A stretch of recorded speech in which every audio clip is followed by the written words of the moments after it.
IDF Chief Herzi Halevi and the head of the U.S. Central Command, General Mike Kurilla, met in the IDF Northern Headquarters. The military leaders discussed strategy with the chances of all-out war between Israel and Hezbollah hanging in the balance. More on this from ILTV's Steve Leibovitz. While in the Underground Operations Center in the Northern Command and joined by the head of the Northern Command, Ori Gordon, IDF Chief Halevi consulted with General Kurilla on Israel's operational plans for dealing with the Hezbollah attacks in the north. The meeting took place after a residential building in Nahariya was hit by a Hezbollah UAV, causing damage but no injuries. It also comes after 340 days of cross-border fighting. Most northern residents remain evacuated, and even non-evacuated civilian cities are being targeted by Hezbollah attacks. Israeli political leaders have been indicating that the IDF focus will soon shift from the war in Gaza to the potential war in Lebanon. General Halevi told General Kurilla that the IDF awaits orders from the political echelon. In Nahariya, residents were demanding action. אני במקור משלומי, אני מפונה כבר כמעט שנה. פוניתי לכאן כי זה מרכז החיים שלנו, ומסתבר שבאף מקום כבר לא בטוח. ואני פונה באמת לראש הממשלה ולכל חברי הקבינט, תגנו על הצפון, תעשו כבר משהו כדי שנוכל לחיות פה בשלווה. כי אם היה נופל טיל בתל אביב, אז עכשיו כבר היו סוגרים את כל העסקים וסוגרים רחובות ומשביתים מדינה שלמה ונכנסים למצב חירום. תגנו על הצפון, אין לנו בית אחר. Israel has been hitting Hezbollah hard, but cross-border strikes alone cannot prevent rocket fire from South Lebanon. In recent hours, Air Force jets attacked a number of military buildings and an observation post used by the terror organization in the area of Kafr Kila in South Lebanon.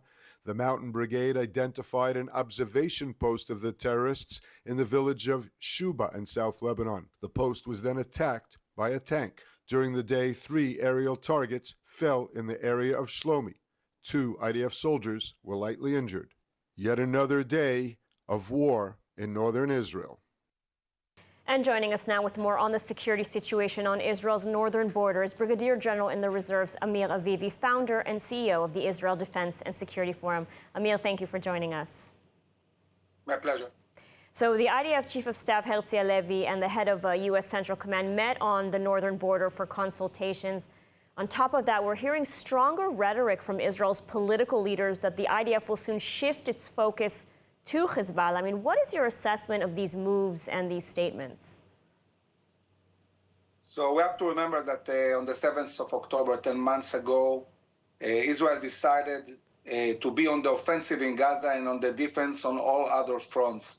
We needed to focus on Gaza because, among other things, because of lack of munitions, divisions that were closed throughout the years and less forces. After 10 months, we reached a point that for the first time we can change the strategy and move the center of gravity from the south to the north. It doesn't mean that in Gaza we will not continue to be on the offensive, but it does mean that we achieve the level of readiness, and the achievements in Gaza enable us to really shift the center of attention to the north and go into a full-scale war in the north in order to create the terms for returning our 60,000 displaced citizens back safely home. So that's what you think is going to happen in the very near future? We're going to full-out war with Lebanon, with Hezbollah? I don't know if it's going to happen. I'm sure it needs to happen. Mm-hmm. And this is the right timing to do it. I don't think we can wait anymore. I think it's time to be proactive on the north. And we have to take in account, if we won't be proactive, then our enemies will be proactive. And we cannot afford another 7th of October. Mm-hmm. We cannot afford being surprised again. We have to take in account that our enemies are also planning plans and might surprise us. We need to be proactive. We need to attack. And I think there is an understanding, both on the political level and the military, that in order to be able to bring back safely our citizens to the north, we need to push Hezbollah out of South Lebanon. I don't see any realistic scenario where this will happen diplomatically. I think there is no international pressure that is really dealing with threatening Hezbollah or Iran in order to push Hezbollah out of South Lebanon, and therefore the only real option we have is war. Mm-hmm. And I want to also ask about Gaza, because, you know, the implication in these statements is that the war is winding down in the Strip, or will wind down in the Strip. I mean, is this your understanding? Will Israel need to first end the war in Gaza in order to deal with the northern front? Or is it capable of engaging both Hezbollah and continuing the war against Hamas? The war against Hamas will continue for years. I mean, in Operation Defensive Shield, it took us a month and a half to regain control of the cities in Judah and Samaria and the West Bank, but it took us 5 years to stabilize the situation. Dealing with Hamas will take time. And yes, we can continue dealing with Hamas with less forces. It will take more time. And shift most of our units north and deal with Hezbollah, a war that will probably be much, much more intensive, but I think also shorter, because both sides, eventually, the prices will be such that both sides will want to end this pretty fast. And I mean, you've said, how can Israel dismantle Hamas but keep Hezbollah on its northern border, even if it's pushed back past the Litani? I mean, will we see the north potentially becoming what Gaza has been the past 20 years? I mean, won't Israel at some point have truly no choice but to enter Lebanon, to dismantle Hezbollah just as it's doing now in Gaza with Hamas? So I think we will definitely need a ground incursion in South Lebanon. We'll have to dismantle all the infrastructure Hezbollah has built in South Lebanon. We'll probably have to stay there for a very long time. I don't see any solution at the moment, at present, that will enable us to go out and keep this area as a buffer zone without Hezbollah going back and building the infrastructure again. And we cannot put the citizens of the north in the same danger that the citizens of the south have experienced prior and on the 7th of October. So I think that one of the terms needed to bring back our citizens north is that when they arrive to their towns and cities, when they look north, they need to see the IDF, certainly not Hezbollah. But this will not be enough. We have to hit all Hezbollah capabilities. We cannot eradicate Hezbollah the way we want to eradicate Hamas. Lebanon is much bigger. Hezbollah can withdraw all the way to Beirut and beyond. They can even withdraw into Syria. So I don't think that eradicating Hezbollah is an achievable goal, but definitely hitting them hard, setting them back many years, this is something achievable. Hitting them hard and restoring deterrence. Amir Avivi, thank you so much for your analysis today. My pleasure. And day 340 of the war in Gaza, the Air Force struck a gathering of Hamas terrorists attempting to operate in a designated humanitarian area in Khan Yunis. All the details from ILTV's Steve Leibovitz. The identities of the numerous Hamas terrorists killed in Khan Yunis have yet to be revealed, but they are known to have carried out attacks on Israel and include a number of wanted gunmen. Hamas claimed at least 14 Palestinians were killed in the airstrike. The terrorists were operating out of a humanitarian tent encampment, using civilians seeking shelter from the war for protection. Precise weapons were used, and caution was taken to avoid civilian casualties. Elsewhere, the fighters of the Jerusalem Brigade are operating in the Zaytun area of central Gaza. The forces raided targets where terrorists were entrenched, eliminating dozens of terrorists and destroying terror infrastructure. The ground operation in Zaytun located and destroyed a machine used for the production of explosives. The terror tunnel was discovered and destroyed, along with other terror infrastructure. And in an unusual incident, an ATV attempted to ram IDF soldiers on the Egypt-Israel border. IDF troops fired at the suspicious vehicle, and one soldier was lightly injured. The vehicle fled the scene after the soldiers opened fire. And European Union Chief Josep Borrell said the EU is ready to assist in reopening the Rafah crossing. While visiting Egypt, he also called to impose sanctions on 2 Israeli government ministers. ILTV's Deva Klein has the report.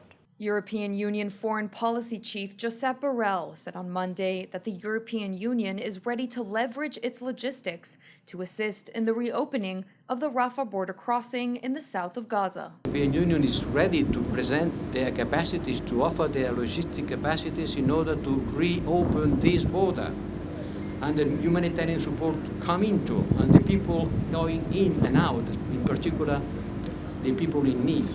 Borrell made these statements during a visit to the Egyptian side of Rafah, where he toured border operations guided by the Egyptian Red Crescent. During his visit, he also met in Cairo with Egyptian President Abdel Fattah al-Sisi. The status of the Rafah crossing has become a point of contention between Egypt and Israel. After October 7th, Egypt sealed the crossing and refused to allow Gazan civilians to exit Gaza, though did allow for humanitarian aid to enter the Strip.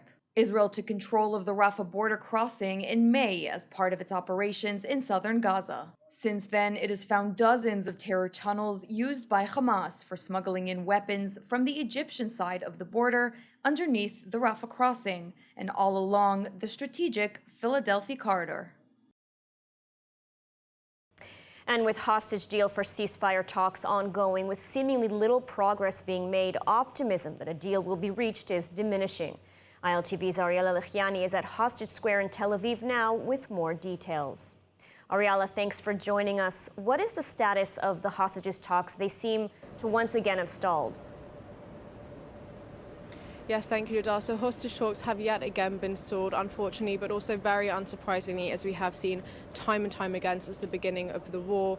And the harsh and very sad reality is that as time goes on and we have not yet reached a deal, the chances of reaching a deal are becoming less and less likely, and as officials have actually stated, are currently close to zero. So pessimism is growing very rapidly and widely. However, what we are seeing now, which we have not really yet seen, is finally some acknowledgement and recognition that the reason we have not yet reached a deal is not down to Israel. And though Israel could have done things differently along the way, the pressure and focus must be on Hamas at this point in time. Now, Hamas has reportedly introduced new demands. What are these demands, and would Israel be willing to accept them? Yeah, so Hamas has made some new demands, which have included increasing the number of Palestinian prisoners released by Israel in exchange for some of the Israeli hostages still held in Gaza. Now, the demands that we are seeing proposed by Hamas are highly unreasonable and extremely difficult for Israel to agree to, which prompts the question, is Hamas even ready to reach a deal at this point in time, as they are expecting things of Israel which they are aware are nearly impossible for Israel to agree to. We've seen lots of international pressure on Israel, especially in regards to the Philadelphia corridor, which is not even mentioned in the most recent proposal. So yes, though Israel is adjusting their requirements and their demands, Hamas is not doing the same. And so it can't really be expected of Israel at this point in time to agree to those demands when we are not seeing any, compromise along the way. Well, let's hope some progress is made and the hostages can finally return home. Thank you, Ariella. And more gruesome details revealed about the death of another Israeli hostage, 34-year-old Yagev Buchstav, whose mother revealed on Monday that her son, whose body was recovered by the IDF last month, was executed by Hamas. The details in the following report. The mother of slain hostage Yagev Buchstav, whose body was recovered from Gaza last month, has revealed that her son was executed by Hamas. Estelle Buchstav told the Knesset committee on Monday that an autopsy report revealed her son had been murdered by Hamas, reportedly as the IDF was closing in on his location. In her testimony, she said, "My son was kidnapped alive. There was a sign of life from him. He should have returned alive. He returned dead, murdered."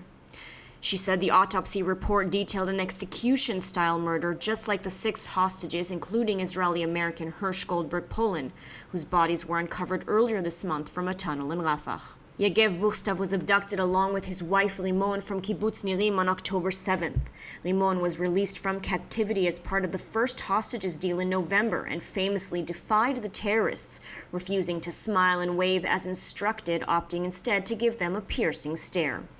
Yagev's death was officially announced in July, though he is believed to have been murdered sometime in February. His body was recovered in August along with 5 other hostages. Estelle added her view that military pressure does not bring back hostages alive, it kills them, she said.